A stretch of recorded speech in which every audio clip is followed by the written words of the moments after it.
What's good, y'all? Today we got how bad was Jordan at baseball? Michael Jordan, man.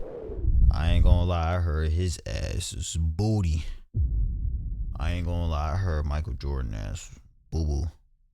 But let's get right into it, man. Let's see if he was really garbage. Why did Michael Jordan start playing minor league baseball at the peak of his basketball ability? And did he really suck as a baseball player? Some MLB general managers called his baseball skills a disgrace, and Sports Illustrated openly pleaded for MJ to stop playing because he was embarrassing the sport. In the MLB, Hey, I ain't gonna lie, man.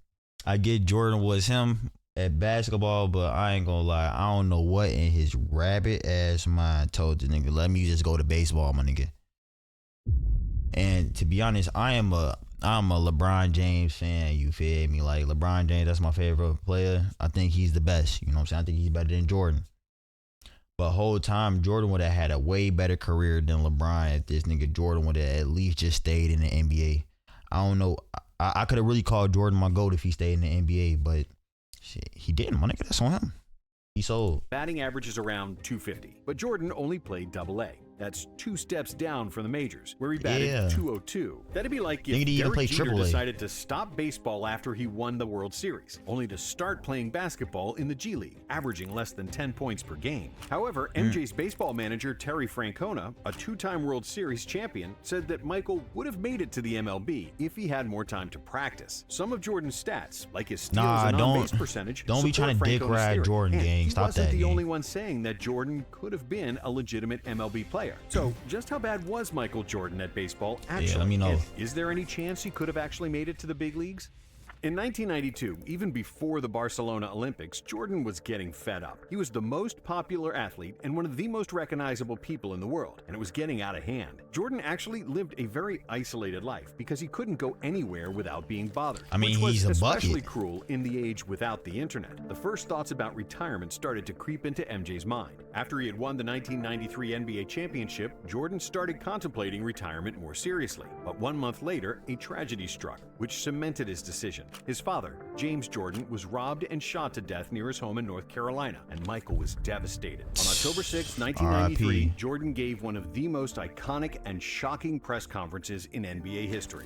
If you ride a roller coaster for 9 years, don't you want to ride something else? And that's where I feel right now. I've been on this roller coaster for 9 years. It's just time for me to ride something else. The world couldn't believe it. How could Jordan lose his passion for basketball when he was the embodiment of passion in the NBA? Good shot, my nigga. The heavy burden of fame and his father's passing. Did he just kick that nigga? Hold on.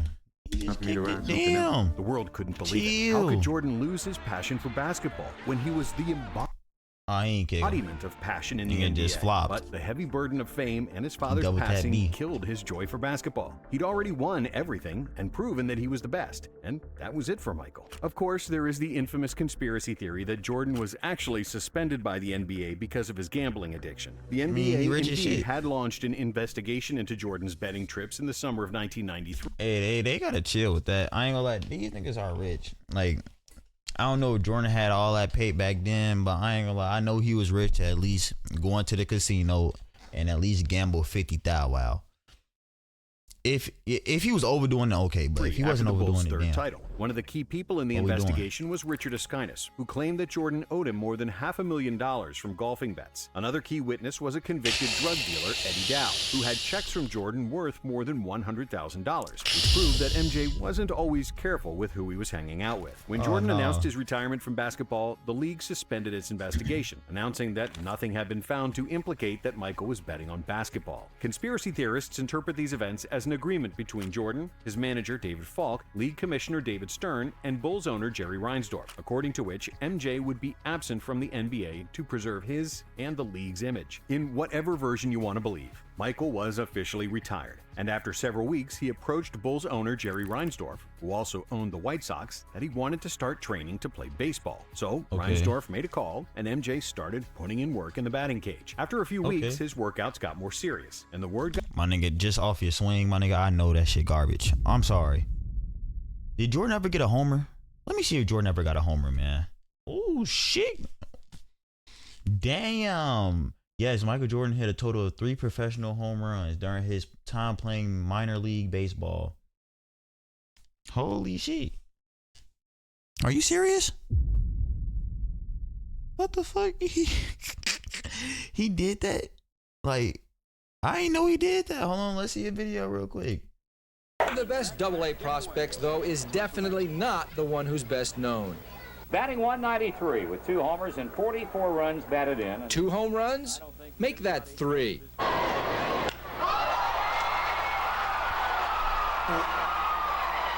I think with this guy... Nigga, did he just... Bro, on Wii Sports, they added a park. Literally. They added a park. He just hit that bitch out of the... What the fuck? Guy's doing is fulfilling a lifelong dream. He's the greatest basketball player in the history of the game. I don't think we'll live long enough to see a better player. This is what he's always wanted to do. He's wanted to play baseball. Hey, hold on, Jordan. Hey, my fault. I forgot you was an athlete, my nigga. Let me stop talking shit, my nigga. Oh, you him.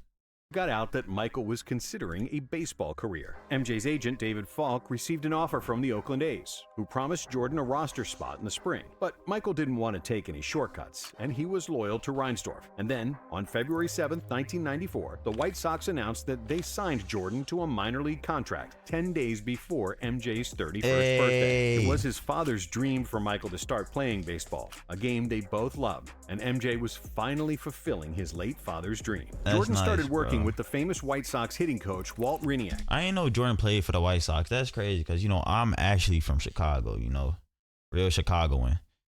I ain't know that.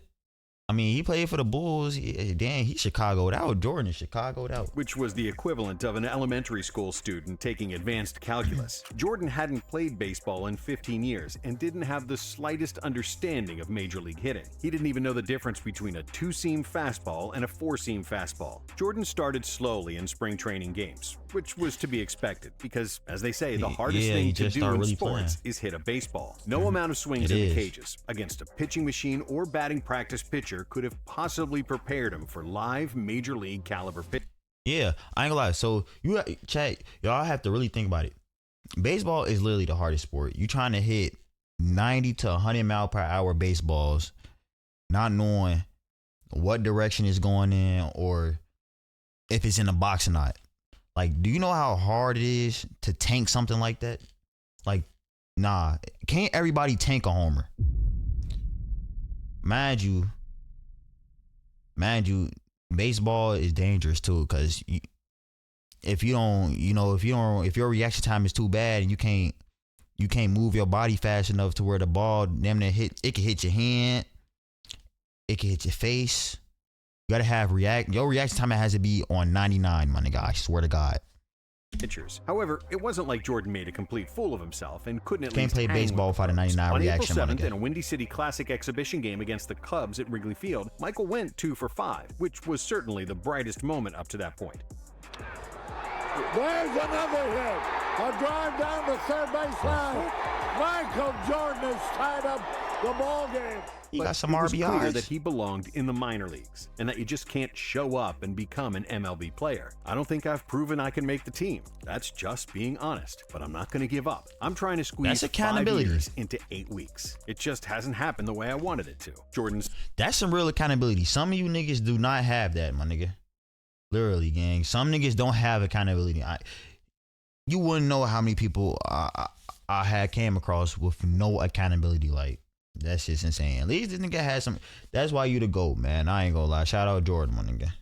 Set of his spring training with the White Sox. So he was moved to the Birmingham Barons, who were the White Sox AA affiliate. AA is a step down from AAA, where there are a lot of players on the cusp of making the majors, or former MLB guys who are struggling and working their way back up. While most AAA players have major league talent, in the AA, it's more hit or miss. Most pitchers in the lower minors have either a good fastball or a good breaking ball, but not both, and their overall game is not refined. This league was the perfect starting spot for Jordan, who was an elite athlete, but in baseball terms, he was a novice, like a talented high school freshman trying to play in the NBA. However, Jordan had a few things going in his favor. Yeah, Jordan Terry out there. Francona put it, You gotta really think about it. Jordan compared to all these other niggas, my nigga, I ain't gonna lie. This nigga Jordan is JV. He's literally JV. Everybody out there, they feel like they varsity compared to Jordan. Every pitcher out there damn near feel like they varsity, my nigga. They made it. Jordan's damn near a peewee, my nigga. He's a real peewee. It was his ability, aptitude, and work ethic. MJ would spend entire days in the clubhouse with the same maniacal workload that got him to the top of the NBA. Barry Johnson, former Birmingham Barons relief pitcher, said, "I prided myself on my work ethic and getting to the field and putting in work, and you could not beat him to the field. He was there taking extra batting practice before batting practice. We'd play our games, and he was the last one there, finishing up with Mike Barnett, our hitting coach." He I'm trying to sitting here be thinking, from a dollars and cents standpoint, this guy just this nigga Jordan wanted to be the GOAT at both sports, my nigga. He said, "Fuck all that." He said, "I'm gonna come to basketball as the GOAT and baseball," but I ain't gonna lie, my niggas. I'm sorry. does not need to work this hard. And apart from working like a maniac, Jordan liked hanging out in the clubhouse with his new teammates. Even though he was a 31-year-old multimillionaire among the young 20-year-olds making $850 a month, Jordan wanted to be one of the guys. He was humble in trying to learn the sport and never put himself above his teammates. On April 14th, wearing number 45, his old number from Laney High School, the 31-year-old rookie made his baseball debut, drawing a crowd of 10,000 people, as well as 130 members of the media. And it was a disappointment. For the night, Jordan went 0 for 3 at the plate in a 10-3 loss to the Chattanooga Lookouts. MJ went hitless in his first 2 official games, but got 2 hits against Knoxville in his third.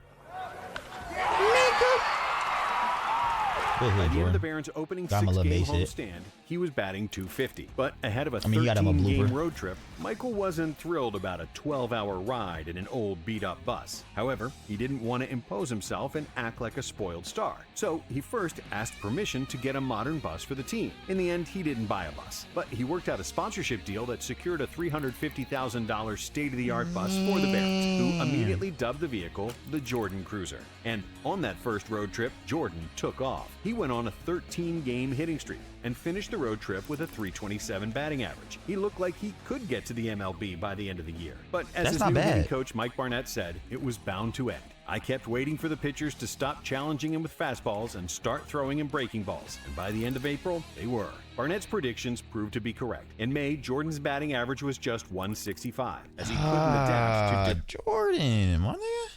Nah, but like it is the hardest sport. I'm sorry. They stopped throwing him them fastballs because they start figuring out he ain't no doodle shirt, my nigga. They figured out that Jordan came from a doodle shirt to like a Pro 2. I ain't gonna lie. He didn't hit All-Star yet. He ain't hit Superstar. If this is 2K17, he went from doodle shirt to Pro. Or if y'all want to bring it to 2K26, he went from a black plate to a brown plate. Then they want to start throwing him some breaking balls, because I ain't gonna lie, them fastballs, okay, cool, you can actually slam those or start cracking those. If you keep throwing him the same pitch, I mean, he gonna pick up. Let's be honest. Different types of pitches. He's attempting to compete with hitters who have seen 350,000 fastballs in their pro lives and 204,000 breaking balls. Baseball is a function of repetition. If Michael had pursued baseball out of high school, I don't doubt he would have wound up making as much money in baseball as basketball. But he's not exactly tearing up AA, and that's light years from the big leagues. Yeah. Rangers pitching instructor Tom House. Before you can hit... Wait, how does the leagues go in baseball? Okay. So you have high A and low A. Youngest player starts. Okay, cool. Double A focuses on refining the skills of top prospects who are nearing MLB readiness. Okay. And then Triple A, the highest level of minors, just one step away from the major league. So he was in Double A. And then you got... Oh, yeah, he was in Double A. So he didn't even make it to the highest level. He was trying to get to the highest level. Damn, Jordan. Damn. Stuff. Breaking balls, you have to recognize them, and that takes time and experience. But even then, after you have the epiphany, you have to learn how to act on it, how to pounce on the hangers. He was getting to that stage, Mike Barnett. And even though his coaches kept telling him that he was 3 times better than when he first started playing, there was no doubt that Jordan was getting a little discouraged, especially... better than when he first started playing, there was no doubt that Jordan was getting a little discouraged. Was 3 times better than when he first started playing, there was no doubt that Jordan was getting a little... You got scared of the baseball? How you want to make it to the big league? How you want to be a big leaguer but you scared of the baseball, my nigga? You can't do that, bro. Like, what the fuck? What did I just see? Did you just flinch? Did you just flinch away from the baseball like this? Like, what was that? Hold on. 29th. But on July 30th, during his 100th, his average first started playing, there was no doubt that Jordan was getting a little discouraged, especially since his average dropped to 186 on July 29th. But on July 30th, during his 100th game and on his 350th, a 186. Hey, he the type of nigga I'm easy out on, bro, and I'm throwing that bitch every time.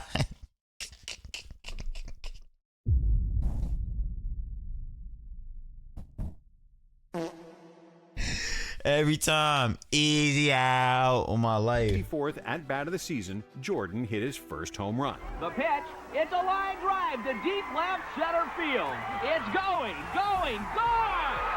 Michael Jordan with his first That's one I know that he just tanked As that. he circled the bases, MJ pointed at the sky, giving his father an early birthday present. James Jordan was born on July 31st. Can't everybody do and that, MJ dedicated the homer to him. It still makes me emotional because I wish he was there to see it, but I know he saw it. On August 8th, Michael hit his second home run, and on August 20th, he hit another one. Damn.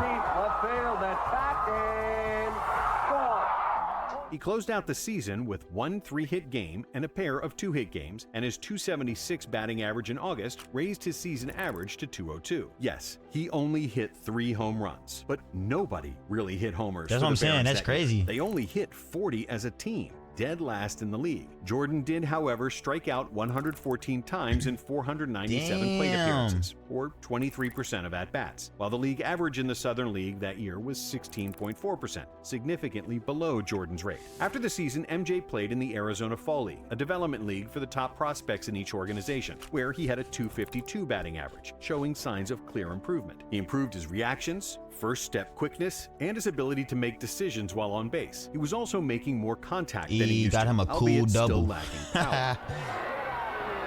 Shallow right center. That's falling? And the catch is made. However, to show how impressive his progress was in year one, Mike Trout hit .245 in the AFL in 2011, which was his 3rd pro season. In a vacuum, Jordan's numbers didn't look flattering, but Mike when Trout's you a count his lack slugger, of Chad. experience, he was actually far better than you would expect. Jordan showed a knack for driving in runs, a good understanding of the strike zone, stealing bases, and defense in the outfield. But MJ still needed more Jordan. experience. He needed Hard at-bats to see more types of pitches. And while his 23% strikeout rate doesn't look that bad by modern standards, bear in mind that he wasn't hitting the ball with power, as he was just trying to survive and make any sort of contact with the bat. Yeah, And the like biggest you reason- could tell he not trying to ying up. Like I ain't gonna lie, like you, bro. At the end of the day, you trying to see that motherfucker go all the way to Jerusalem. It don't even seem like he trying to ying up. Like his stance, you could tell like he not even. You know, I be seeing. I don't even play baseball. Man, I ain't gonna lie, I don't play baseball, but I know they be trying to ying up. Like they be trying to charge up before they swing. Like fool, the nigga he, like he don't even bring it back heat. Like what the fuck, my nigga? Come on, gang, what is you doing? for this was his body. The physical demands of baseball and basketball are so different that it's extremely difficult to play both at a high level. In basketball, long arms and legs are valued tools to help you block shots, clog passing lanes on defense, and shoot over opponents on offense. But when it comes to baseball, long limbs are really only beneficial for pitchers who use that extra length to increase momentum and throw harder. That's why the vast majority of baseball, basketball... Hey, no, real chat. I just went to a Sox game 2 weeks ago, right? Now, the closing pitcher, we were down. No, we was up one. Vargas, he hit a homer like 8th inning, so he had us up one. It was like 5-6. Cool. We was playing, what was he playing? The Rays? I want to say we was playing the Rays. Whatever team Bobby Wood Jr. on, we played them. Cool. We up one. This closing pitcher we had, he was like 6-2. He was 6-2. He was 6'8". 6'8" lefty. I ain't gonna lie. So whatever he's saying when it comes to, I guess, being taller, having longer arms, having longer limbs and shit, I think that has to matter. Cause that nigga, he ended that game so quick. I ain't gonna lie. He secured my cheese. crossovers are pitchers. Jordan's Chicago Bulls secured our teammate cheese Scott that day. Burrell was once a first-round pick for the Seattle Mariners. Milwaukee Bucks' Pat Connaughton was a highly regarded pitcher at Notre Dame before he chose to play basketball full-time. Hall of Fame pitchers like Robin Roberts, Sandy Koufax, and Bob Gibson all played high-level college or pro basketball, while Basketball Hall of Famer Dave DeBusschere played for the White Sox for parts of 2 seasons. For a position player, having long limbs carries a few benefits. Great hitters tend to be compact, generating bat speed and power with relatively short swings. A great example of this is Danny Ainge, who played 3 seasons of pro baseball before getting selected by the Celtics in the '81 NBA draft. In fact, in all of MLB history, only 3 position players listed at 6'6" or taller have hit 300 in a season. And Aaron when you take a Judge look at is- Jordan's swing, it's clear that his weight transfer was uncoordinated and that his swing was putting him off balance. Yeah, you which could tell he prevented not him trying to from hitting with ying, power. bro. But Ying all those up. problems were technique-based, which was normal for someone who hadn't played baseball in 15 years. Despite a tumultuous first season, Jordan, being Jordan, vowed to take the offseason super seriously and continue his baseball career. He truly fell in love with the sport and was determined to make the major league.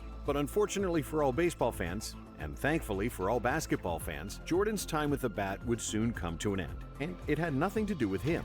Well, it is now official. No more regular season, no extended version of the playoffs, and for the first time since 1904, no World Series, Brendan. Due to the longest strike in MLB history, during which the entire 1994 postseason and the World Series had been canceled, spring training in 1995 opened without the major league players. As the strike lingered, MLB owners began making arrangements to start the season with replacement players. But Jordan never wanted to make the MLB like that. He knew that it wasn't his fight and all the negative publicity he would get. So, on March 2nd, 1995, Jordan left camp and was out of baseball for good. And while he was still waiting to see if the basketball season would start, he started stopping by the Bulls practice facility. That's First nice, to Jordan. shoot a little, then to lift weights, then play a little one-on-one. His competitive juices started flowing again, and on March 18th, he sent the most famous fax message in the history of sports. I'm back. I'm back. That's all. Hey, do y'all think Jordan, like, during his baseball era, do y'all think he was still hooping? Because there's no way he just came back to... Well, no, it's Jordan, bro. You know what I'm saying?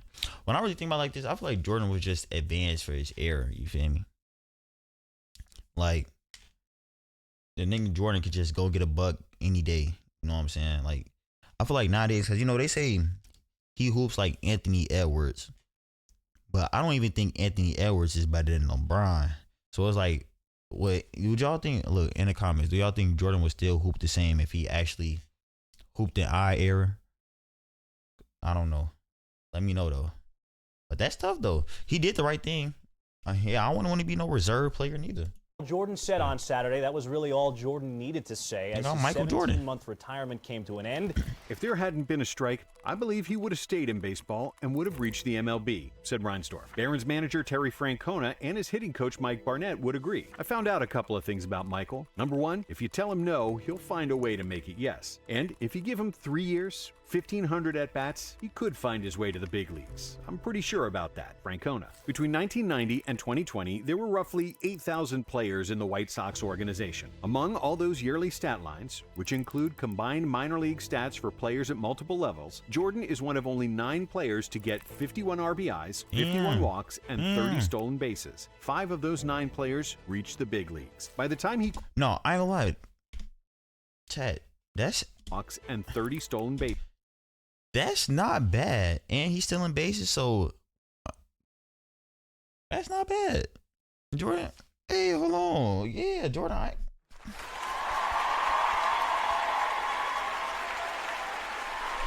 You not as ass as I thought you was. You feel me? I thought you was like boo-boo. 5 of those 9 players reached the big leagues. By the time he quit could've made baseball in 1995, Jordan was 32 years old. If there wasn't a strike and he continued playing due to his work ethic and winning mentality, he probably could have made the MLB. But even this short trip to the world of baseball did Jordan a world of good. He fulfilled his father's dream, found peace, and rediscovered his love for basketball. And then we all know what happened next. Yeah, he started getting up. Chicago with the lead. Thanks for watching. And if you like this one, check out the next video and keep watching nonstop. Hey, that's a nice video, man. That's a nice video. Let me subscribe, bro.